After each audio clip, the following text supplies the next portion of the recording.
Buenas noches, ¿cómo le va?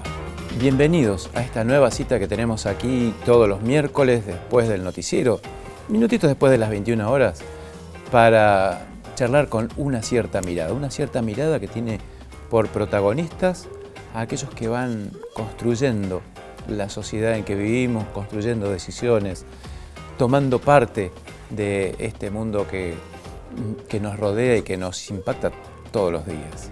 Nuestra invitada de hoy es arquitecta recibida en la Universidad Nacional de La Plata. Fue secretaria de Planeamiento de la Municipalidad de Chipoleti, trabajó en vinculación tecnológica en la Universidad Nacional del Comahue, fue secretaria de Planeamiento de la provincia y hoy en representación de Río Negro ante el Consejo Federal de Inversiones. Laura Perilli, bienvenida.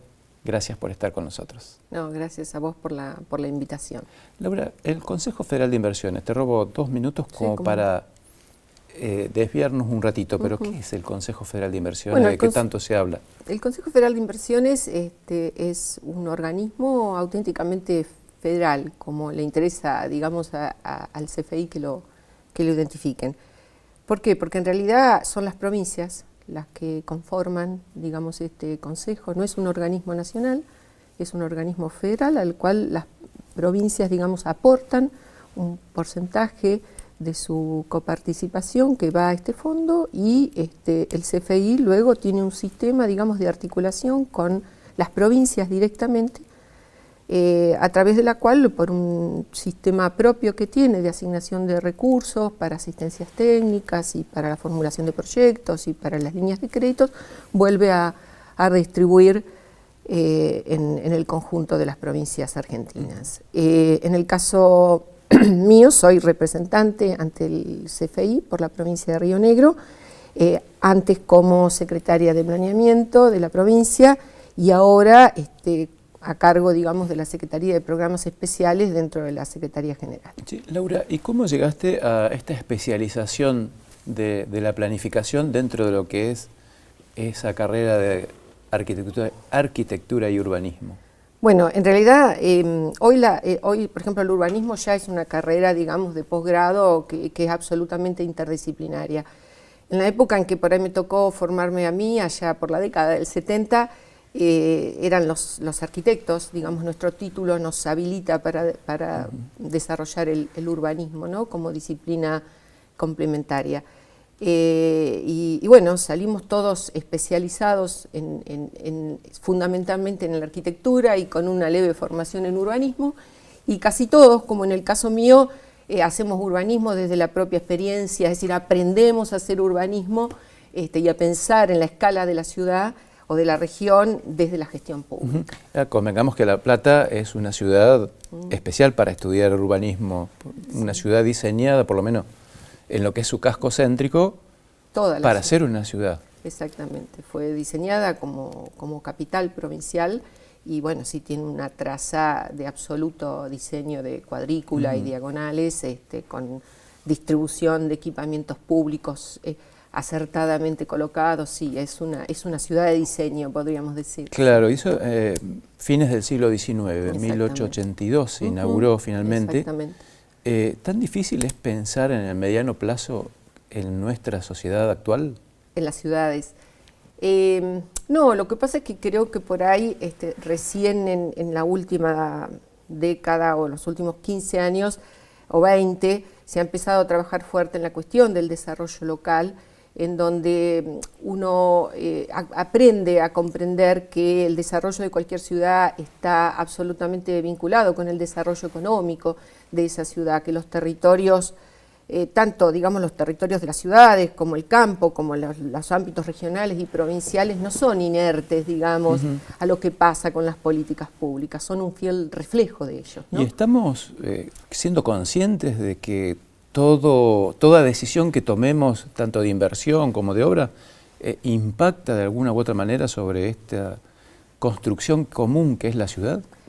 Creo que cada vez más, porque digamos los emergentes de todo lo que pasa, digamos, en el territorio tienen su expresión en las ciudades. Nosotros tenemos un país altamente urbanizado, En el caso de la provincia de Río Negro, más del 90% de los rionegrinos viven en ciudades, de ahí el enorme desafío que significa para los intendentes ser el continente, digamos, de abordar todas las problemáticas que no siempre son o tienen un abordaje desde el punto de vista local, pero que claramente se instalan en la mesa del intendente, de los consejos deliberantes, como políticas a las que, digamos, ningún intendente ya puede hacer caso omiso. Digamos, hace quizás 20 años atrás, un intendente que tenía una buena política pública para hacer lo que tradicionalmente hacía un intendente, que tiene que ver con, bueno, tener buen alumbrado público, un cordón cuneta,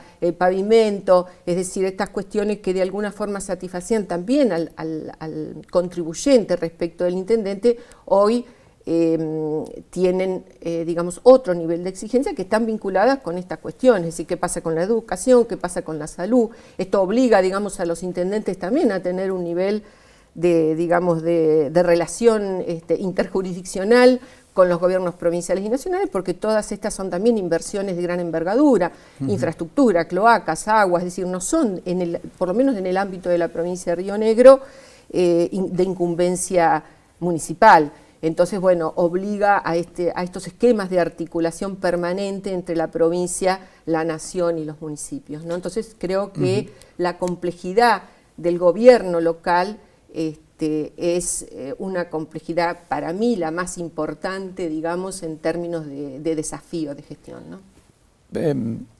Hay un problema, o digamos, las ciudades del Alto Valle, estamos atravesados por la Ruta 22, que no sería un problema en sí si no fuera porque en algún momento se decidió construir una autovía o una autopista, que todavía sigue discutiéndose por ahí de qué se trata.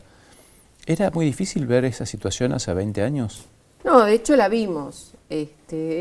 Digamos, hace 20 años me tocó, vos recién dijiste, yo era directora de planeamiento en la Municipalidad de Chipoleti, y tuvimos la instancia de poner en discusión, en debate, el tema de por dónde teníamos que hacer la Ruta 22, no pensándola como autovía, digamos, ¿no? En ese momento todavía no se hablaba de este nuevo diseño.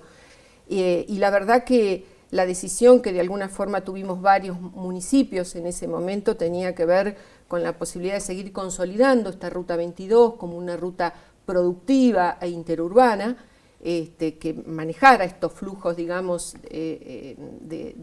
entre localidades, y la necesidad de ya empezar a visualizar una ruta de cargas, digamos, y quizás una ruta con más movimiento logístico interregional en la Barda Norte. Esto, bueno, hace 20 años atrás, lamentablemente, la verdad que la luchamos, pero, bueno, lamentablemente se perdió esa batalla y se resolvió hacer la Ruta 22, que lamentablemente aún todavía no tenemos terminada, con lo cual estamos terminando una ruta que ya está quedando chica para los próximos, digamos, para albergar los desafíos que tenemos, digamos, en los próximos 20 años, ¿no? Entonces, sí, lo vimos, lamentablemente lo que resultó de eso no fue lo que algunos deseábamos, y bueno, y hoy tenemos otros problemas con la Ruta 22 que también estamos tratando de ver cómo solucionamos, ¿no? Ya volvemos para seguir charlando de ese tema, de cómo impacta la Ruta 22 y esta autopista que nos están atravesando por el medio del valle. No se vaya, ya volvemos.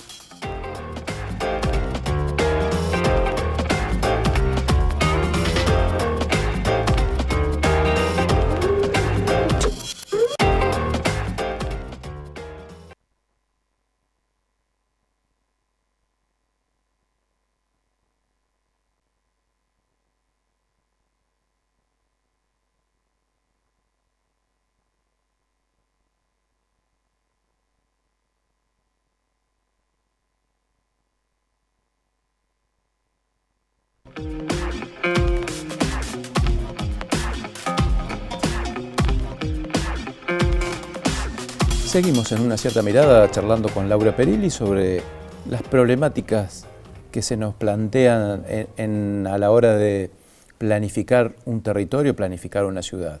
Y en este momento la problemática se llama Ruta 22, proyecto de autopista, y ¿tenemos alguna idea de cuándo se puede terminar? Porque hay versiones contradictorias en esto. Bueno, En el caso de la Ruta 22, está previsto, digamos, que en el 2019 se terminara.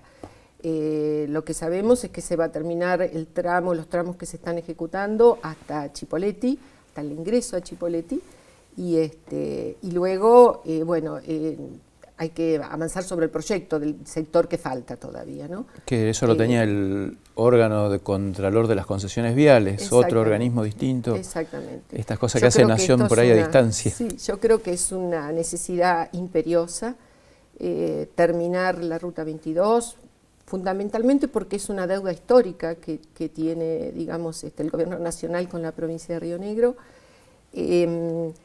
y porque además sobrevienen, digamos, uno visualiza, digamos, el desarrollo de Vaca Muerta que como un nodo, digamos, de desarrollo que de alguna forma va a implicar requerimientos de conectividad y de transporte de cargas y demás que de alguna forma hacen imposible pensar que se pueda llegar a Vaca Muerta sin tener la Ruta 22 terminada. Hagamos un ejercicio de futurología. Supongamos que se termina la Ruta 22.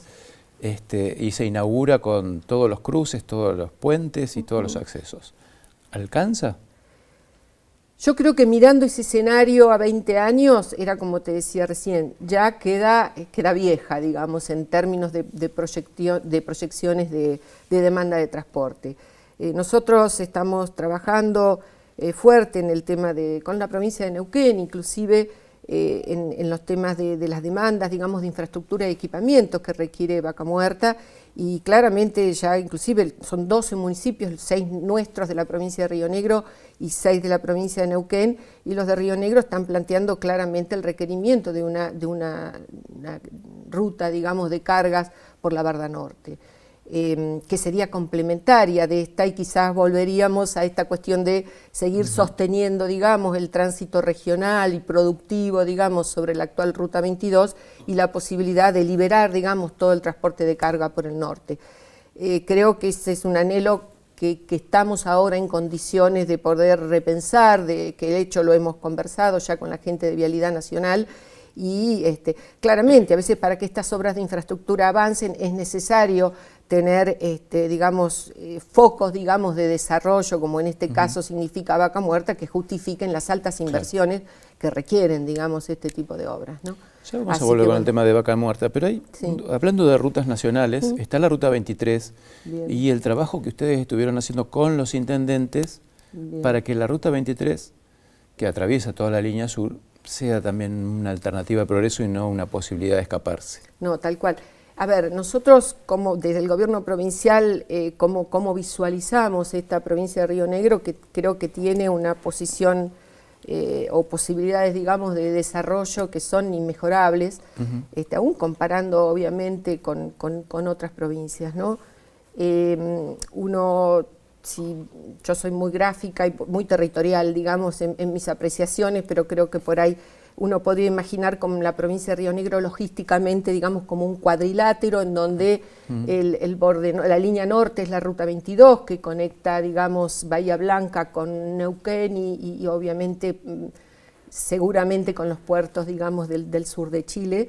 Este sería uno de los grandes corredores. El otro corredor es en el sur, en la Ruta 23, y luego tenemos la Ruta 40 y la Ruta 3, es decir, tenemos un gran cuadrilátero de logístico que creo que nos pone frente a un perfil de desarrollo para la provincia importantísimo. Y como dice el gobernador, nuestra provincia se construye desde los bordes hacia adentro. Uno podría pensar que sobre la Ruta 22 tenemos todo el desarrollo de nuestros valles fluviales, productivos, tenemos el desarrollo cordillerano y además todo el componente, digamos, de conocimiento que tenemos en Bariloche. Sobre el este, digamos, y el mar tenemos la riqueza pesquera, tenemos el puerto, tenemos el balneario de las grutas, y de alguna forma aspiramos a que esta línea sur, que es este corredor sur, que este corredor que tenemos en el sur, sea el articulador quizás de todo ese amplio desarrollo que la provincia presenta en todos estos bordes, ¿no?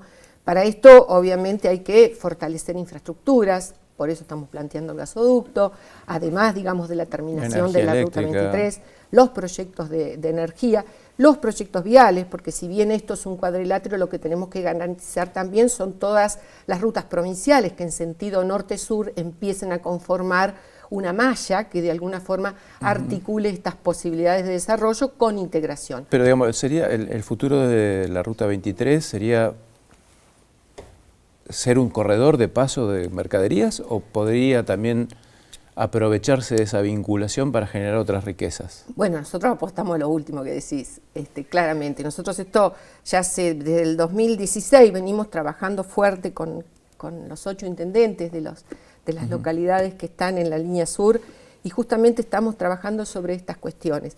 La Ruta 23, digamos, el tren que fue lo original, digamos, y después la Ruta 23, fueron surgiendo en distintas etapas históricas de lo que fue la provincia de Río Negro, pero obviamente en los últimos 10 años, por un montón de condiciones económicas, pero también que tuvieron que ver con cuestiones climáticas y demás, se produjo, digamos, un fuerte decrecimiento, digamos, no solamente de la actividad económica, sino de crecimiento poblacional y demás. Y nosotros entendemos que la Ruta 23 va a ser realmente un eje o va a brindar posibilidades de desarrollo en la medida que desde lo local podamos complementarnos con esa posibilidad de tránsito que nos va a generar la Ruta 23. Esto es, nadie para en un lugar que no le resulte atractivo. Nosotros entendemos que la verdad que la Ruta 23, quienes la recorremos, y yo tengo que reconocer que también que la conocí, me falta terminar de conocerla desde que estoy un poco en el gobierno provincial, te atrapa, es un paisaje fascinante, pero además también tiene cuestiones vinculadas a todo lo que es el desarrollo ferroviario, que estamos trabajando también para rescatar, y cada uno de los intendentes tiene que repensar sus ciudades en función de esta nueva traza. Solamente en 2 ciudades la Ruta 23 pasa en el mismo lugar de donde estaba trazada antes. Esto implica que, y aún en este caso como en los otros, cada uno de los intendentes tiene que repensar sus ciudades en función de cómo quiere presentarse esa Ruta 23. ¿Qué es lo que quiere, digamos, venderse en el buen sentido de cada una de estas ciudades para con ese turista que quizás pasa, digamos, para ir desde la cordillera a las grutas, para tratar de captar lo máximo, digamos, en materia de turismo, pero también que tiene que ver con la posibilidad de, digamos, ir acomodando también otros tipos de servicios que tengan que ver con la cuestión de la producción minera, de la producción ganadera, es decir, hay un montón de aspectos que yo creo que la línea sur tiene para ofrecer a esa Ruta 23. Y para eso estamos trabajando con cada uno de los intendentes. ¿Cómo? Bueno, a través de mirar las ciudades, empezar a trabajar cuál es el modelo de crecimiento que han tenido, que ha sido sumamente disperso, de desparramar cosas. Hoy mantener las ciudades es muy caro, todos sabemos las subas que han tenido los costos de energía, en la línea sur también todo es muy caro, así que es necesario producir un ordenamiento urbano dentro de cada una de estas ciudades, y estamos trabajando en conjunto con el ente de desarrollo de la línea en tratar de generar instrumentos de gestión sencillas, apropiables por cada una de estas gestiones que son chicas. Hay pueblitos que tienen 1000 y pico de habitantes, claro. O sea, son barrios, digamos, de cualquier otra de nuestras ciudades medias o grandes. Entonces, estamos, y ahora en los próximos talleres que vamos a hacer en los próximos 3 meses, vamos a trabajar en esta cuestión con los intendentes, es decir, ver, bueno, cómo podemos hacer, porque no podemos traer un código de edificación de Roca o de Cipolletti y dárselo a un intendente, porque a veces no tienen ni un maestro mayor de obra para gestionar estas cosas, ¿no? Vamos a hacer una pausa y volvemos en un ratito con el poco tiempo que nos queda para seguir hablando de estos temas. Vamos a ver si podemos plantear otro tema, como por ejemplo el tren de cargas que se proyecta que atraviese todo el Alto Valle para llegar hasta Añelo y poder abastecer a Vaca Muerta. Ya volvemos.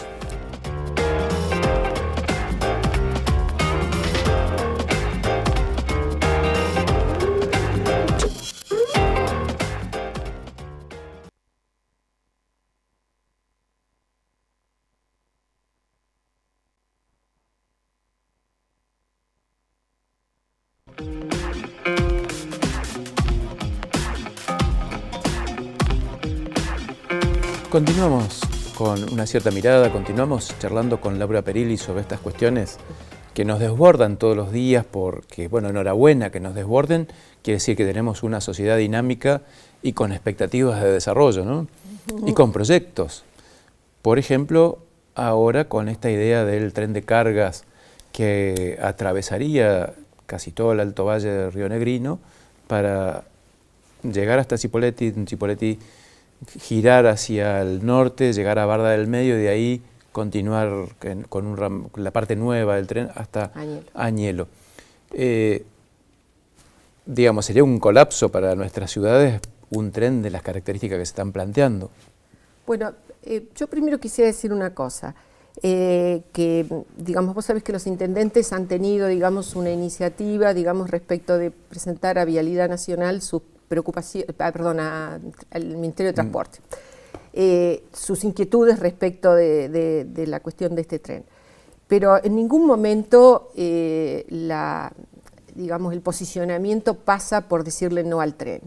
Todos en la provincia de Río Negro por parte de los intendentes estamos absolutamente convencidos de que es el tren el medio de transporte de cargas que preferencialmente va a tener que permitir que todo lo que tiene que entrar a Vaca Muerta, sea arena, sea caño, sea lo que fuere, va a tener que hacerse a través del tren. Sí está claro también que el 70% del desarrollo de este tren pasa por la provincia de Río Negro y en particular pasa y atraviesa una docena de ciudades que tienen que ver con el histórico desarrollo del ferrocarril Roca.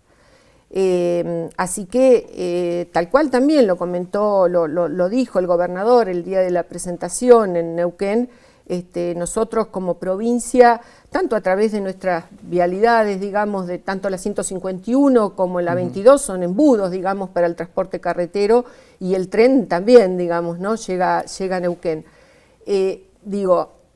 Somos conscientes de que la provincia de Río Negro tiene que ofrecer ese embudo de acceso a Vaca Muerta. Pero claramente los intendentes tienen que ser actores incorporados, ¿no? Estamos hablando de trenes muy largos, con una gran frecuencia, que atraviesan la mayoría de los cascos céntricos de la ciudad. Porque el tren surgió, digamos, y dio origen a estos pueblos. Claramente la preocupación es fundada, porque estamos hablando de que al 2030 se van a tener que trasladar 5 millones de toneladas anuales. Esto que uno lo dice así es un número grandísimo, pero digamos cuesta dimensionarlo, pero en la medida que por ahí lo empezás a traducir a cargas anuales, a cargas mensuales y a cargas diarias, te das cuenta que empezás a tener trenes de 40 vagones que empiezan a tener que transitar X cantidad de veces. Esto es lo que de alguna forma se está solicitando, se aclare, se ponga arriba de la mesa para poder dimensionar cuál es el impacto que esto produce en términos de afectar la conectividad, el transporte, digamos, y el tránsito de nuestras ciudades, porque atraviesan todas las áreas centrales, y en términos también del impacto ambiental, de las vibraciones, de un montón de cuestiones que, los intendentes creo que por suerte esta semana, de la semana pasada, se hizo ya, convocaron a los intendentes que hasta ahora no habían sido convocados, y creo que en ese sentido se empieza, digamos, a transitar un camino de evaluar impactos y de analizar alternativas. Claramente, se comparte también la posibilidad de evaluar en términos económicos cuánto sale refaccionar y poner operativa esta ruta para poder admitir esa carga, y cuánto saldría hacer una traza arriba que de alguna forma permitiera... Sí. ¿Se puede hacer esa alternativa, cambiar la traza del ferrocarril? Mira, yo creo que son obras de infraestructura que, como te decía al principio, solamente se justifican si hay volúmenes de inversión suficiente. Creo que Vaca Muerta debería poder, digamos, y de hecho la idea y la modalidad de las PPP es, financiar, digamos, este tipo de obra a través de estos financiamientos públicos privados que de alguna forma te permiten concretar estas obras. Sí, claramente, es más, Creo que lo que hay que ver es cuánto sale, no solamente hacer las obras, sino después el mantenimiento, la cuestión operativa, que a veces se desprecian los costos de los proyectos, ¿no? Es decir, cuánto va a costar mantener este tren que va a tener pasos a nivel cada, no sé, imagínate cuando entre en los pueblos, no sé, en Cipolletti creo que hay 15, no sé si hay otros tantos en Roca, ¿no? Esto va a ser complicado, pero digo, digamos, por ahí uno, porque es de este palo, no asustan estas cuestiones, creo que hay que pensarlas, que hay que dimensionarlas y hay que tomar las decisiones que hay que tomar en el momento oportuno. Fantástico. Laura, nos van a quedar temas en el tintero como para que nos vuelvas a visitar en algún momento. ¿Cómo no? Gracias por tu participación. No, gracias a vos por invitarme. Y así son los temas de la planificación, así son los temas que nos preocupan todos los días en esta variedad de temas que tenemos que tocar en una cierta mirada. Los esperamos la semana que viene, el miércoles a la misma hora, por Canal 10, como siempre. Muchas gracias.